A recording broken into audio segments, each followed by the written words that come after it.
ডিনারে প্রতিদিন একঘেয়ে খাবার খেতে ইচ্ছে না করলে বানিয়ে ফেলতে পারেন এই ধরনের তন্দুরি চিকেন সাথে স্যুপ। আজকে শিখিয়ে দেবো এই তন্দুরি চিকেনের রেসিপিটা, যেটা আপনি স্ন্যাক্সেও কিন্তু খেতে পারেন। খুবই সহজ পদ্ধতিতে বাড়িতে থাকা উপকরণে গ্যাস ওভেনেই বানিয়ে নেব তন্দুরি চিকেন।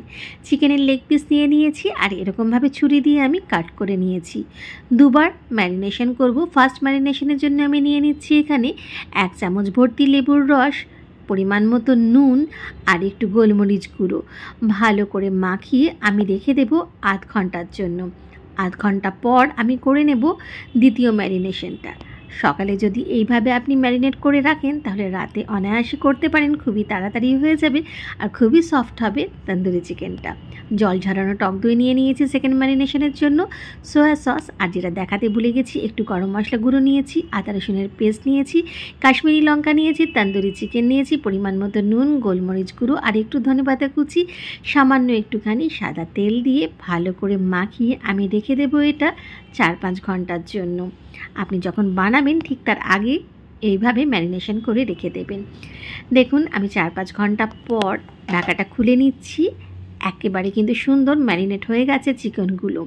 এতে কি হয় না, চিকেনটা খুব জুসি হয় আর মশলাটাও কিন্তু সুন্দরভাবে চিকেনের মধ্যে ঢুকে যায়। নিয়ে নিচ্ছি একটা ফ্রাইং প্যান। গ্যাস ওভেনে বানাবো প্রথমেই বলেছিলাম, যদিও এটা মাইক্রো ওভেনে বানানো যায়, কিন্তু আমার মনে হয় মাইক্রো ওভেনে এই ধরনের রান্নাগুলো একটুখানি চিকেনগুলোকে হার্ড করে দেয়। আমি কিন্তু গ্যাস ওভেনে বানানোই প্রেফার করি। তন্দুরি চিকেন বানানোর জন্য আমি ফ্রাইং প্যানের ব্যবহার করেছি, একটু বাটার আমি ব্রাশ করে নিয়েছি আর ম্যারিনেটেড চিকেনের টুকরোগুলো আমি এইভাবে কিন্তু একটা একটা করে বসিয়ে দিয়েছি। এবারে একটা দিক হতে দেবো, তবে তার আগে আমি কিন্তু বাকি যে মশলাটা রয়ে গেছে আমার প্লেটটাতে বা থালাটাতে, সেই মশলাগুলো ওপর থেকে চিকেনের গায়ে এইভাবে দিয়ে দেব। মিডিয়াম টু হাই ফ্লেমে আমি একটা দিক প্রথমে একটু করে নেব, তারপর উল্টে দেব দ্বিতীয় দিকটা হওয়ার জন্য। এই ম্যারিনেট করার পরে যখন আপনি তাওয়াতে দেবেন তখন কিন্তু একদম কম আঁচ বা ঢাকা দেবেন না, তাহলে কিন্তু প্রচুর জল বেরিয়ে যাবে আর মাংসগুলো একেবারেই ছিঁড়ে যাবে। মিডিয়াম টু হাই ফ্লেম রাখবেন, একটা দিক হয়ে গেলে অপর দিকটা উল্টে দেবেন। যেহেতু অনেকক্ষণ ম্যারিনেট করা রয়েছে, কাজে খুব বেশিক্ষণ হওয়ার কিন্তু এটা একেবারেই প্রয়োজন নেই। উল্টে দিয়েছি, দেখুন একটা দিক কিন্তু খুব সুন্দর ঝলসে গেছে বা তন্দুর হয়ে গেছে। এবারে এই দিকটাতেও আবার একটুখানি বাটার লাগিয়ে দিচ্ছি, আরও একবার ঘুরিয়ে কিন্তু আমি এই দিকটা ফ্রাইং প্যানেতে সেঁকে নেব।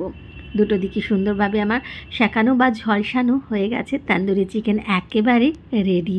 নিয়ে নিচ্ছি ডিনারের জন্য মাঞ্চাও স্যুপ, যেটা কিন্তু আমি বাড়িতে বানাইনি, এটা আমি কিন্তু প্যাকেটের স্যুপটাই ব্যবহার করেছি। সাথে তন্দুরি চিকেন নিয়ে নিচ্ছি, ব্যাস আর কি চাই। এরকম একটা ডিনার হয়ে গেলে কিন্তু মন্দ হয় না। মাঝে মাঝে ভাত রুটি ছেড়ে এরকম একটা ডিনার খেতে কিন্তু প্রত্যেকেরই ইচ্ছা করে। অথবা বাচ্চারা যদি এইরকম তন্দুরি চিকেনের বায়না করেন তাহলে স্ন্যাক্সে অনায়াসেই বানিয়ে দিতে পারেন।